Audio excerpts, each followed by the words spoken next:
My wife said she just wanted to look a little younger.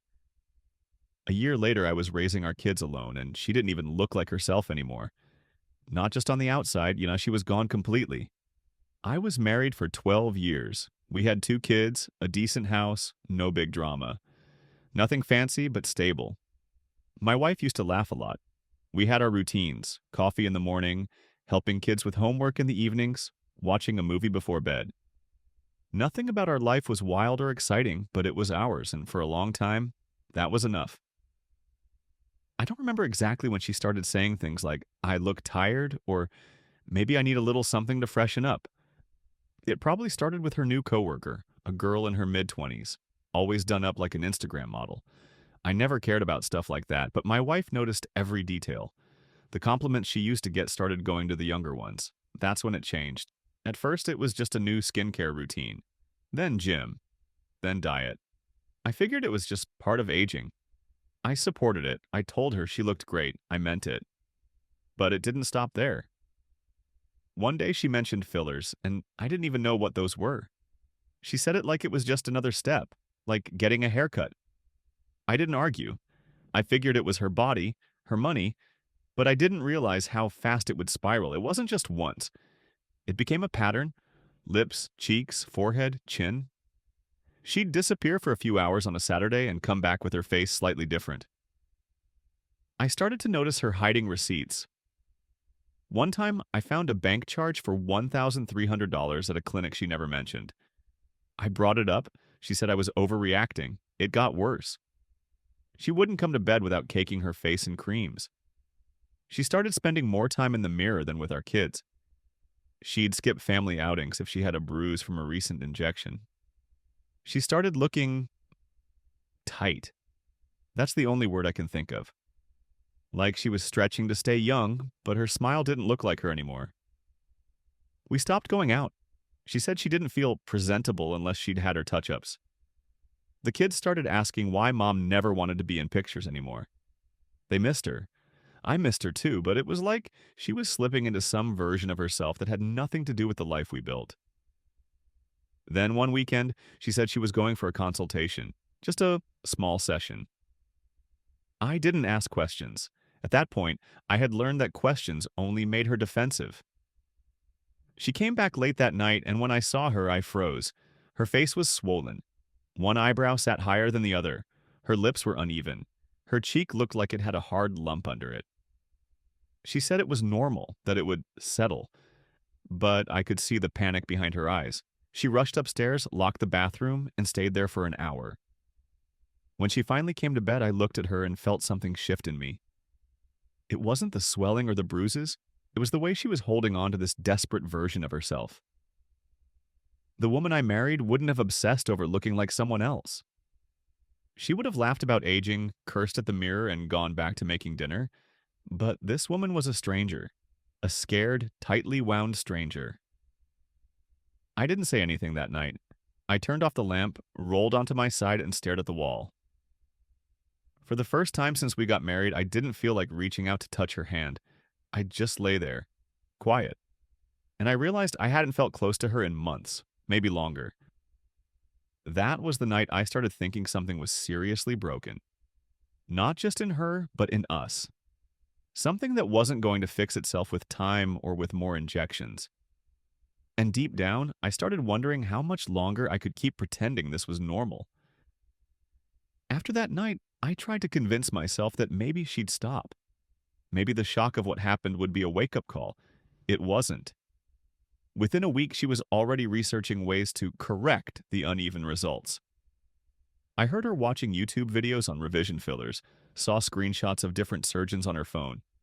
She wasn't trying to pause anymore. She was going full speed into a wall. She made another appointment. Didn't even ask, just told me she was going. This time she needed dissolver and restructuring. I didn't even know what that meant. I watched her swipe our joint credit card without flinching. $1,900 in one visit.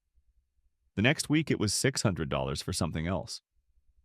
A week after that, she applied for a personal loan. I found out when the bank emailed a notification. She used my name as a reference. I confronted her about it, calm at first. She flipped it on me, said I wasn't being supportive, that I didn't understand how hard it was for women, that I was making her feel like a freak. I didn't say anything after that. I just walked out and sat in the car until I felt like going back in. The kids noticed everything. My daughter, who was only 8, started asking if mommy was okay. She said her friends told her moms weren't supposed to change faces. My son got quiet around her, stopped hugging her. I couldn't blame him. She looked different every week. Some days her lips were swollen, some days one cheek was puffed up. Her expressions stopped matching her words. Even her laugh started to sound forced. She became obsessed with taking selfies, adjusting angles, watching her face like it was a science experiment. She wasn't talking to anyone about normal things anymore. Just procedures, clinics, beauty recovery, and strangers on forums giving advice. Then came the disaster. One Saturday, I had taken the kids to the park. When we came back, I saw her sitting on the kitchen floor with syringes and ice packs. She'd ordered some kind of injectable off the internet and tried to do it herself. Her face was already turning red, patchy. I rushed her to urgent care. Infection had set in. They kept her overnight, then transferred her to the hospital. She had to get IV antibiotics, and they warned her about permanent tissue damage. They asked if she'd done this before. She lied. I didn't correct her. I just sat there next to the bed, holding my son who didn't want to look at her. When I brought the kids home that night, something inside me just snapped. I put them to bed. I sat in the living room alone, and for the first time in my life, I thought, I don't want to be married to her anymore. Not because of how she looked, but because of what she became. She lied to me, lied to herself, neglected the kids, drained our money, wrecked her health, and still didn't see the damage. Everything in her life had narrowed down to that face. That stupid, ever-changing face she didn't even recognize anymore. I couldn't sleep that night. I just stared at the ceiling and thought about what it would look like if I left, how it would affect the kids, whether she'd spiral worse or finally stop. I didn't know, but I did know I couldn't keep living in a house that felt more like a clinic than a home. When she came back from the hospital 2 days later, I didn't greet her. I didn't ask how she was. I didn't offer to carry her bag. I helped the kids stay out of her way. She went straight to the mirror and unwrapped the bandages, and I watched her flinch, then stare, then reach for her phone to take another picture. She hadn't learned anything. That was it for me. That night, after everyone was asleep, I opened my laptop and started filling out divorce forms. I wasn't scared. I wasn't even angry anymore. I just felt done. Completely done. The divorce papers weren't dramatic. I filed online, had them served the next week.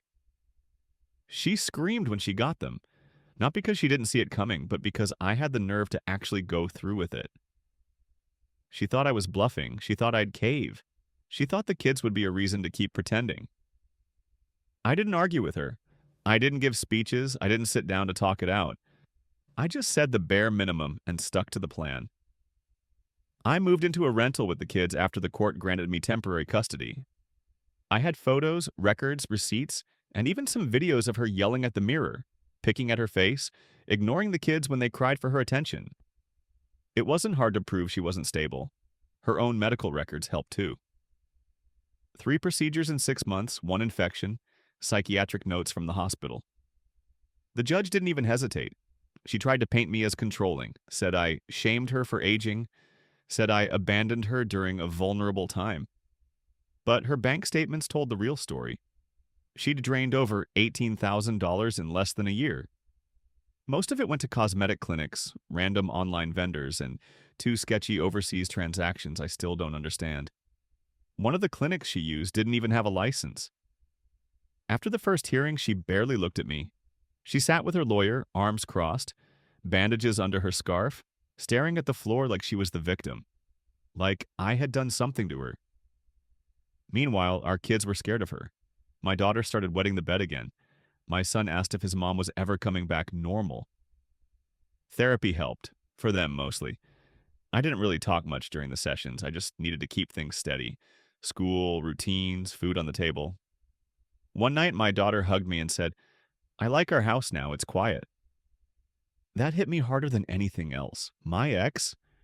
She tried to bounce back on social media, started posting filtered selfies again, wrote cryptic captions about rebirth and cutting out toxic people.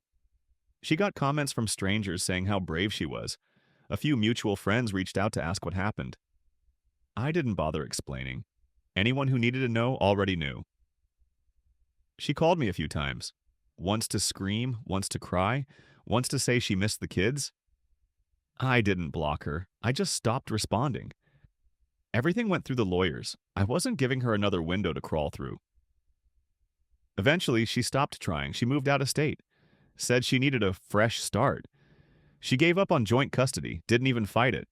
I think she knew she wasn't in a place to be a full-time parent anymore. She still sends the occasional gift, usually something expensive and completely disconnected from who the kids are or what they like. They don't even open the boxes half the time. It's been a year since the divorce was finalized. I'm not dating, not because I'm scared, but because I'm tired. I built a life once. I watched it rot from the inside because the person I built it with became obsessed with chasing a version of herself that never existed. I look at old photos sometimes. She used to have this crooked smile. I love that smile. She hated it. Said it made her look weird. Tried to fix it. Now it's gone. So is everything else that used to be her. People always say love is about accepting change. Maybe, but not when the change becomes a hole no one can fill. Not when it pulls everything good into it and leaves nothing but debt, lies, and silence.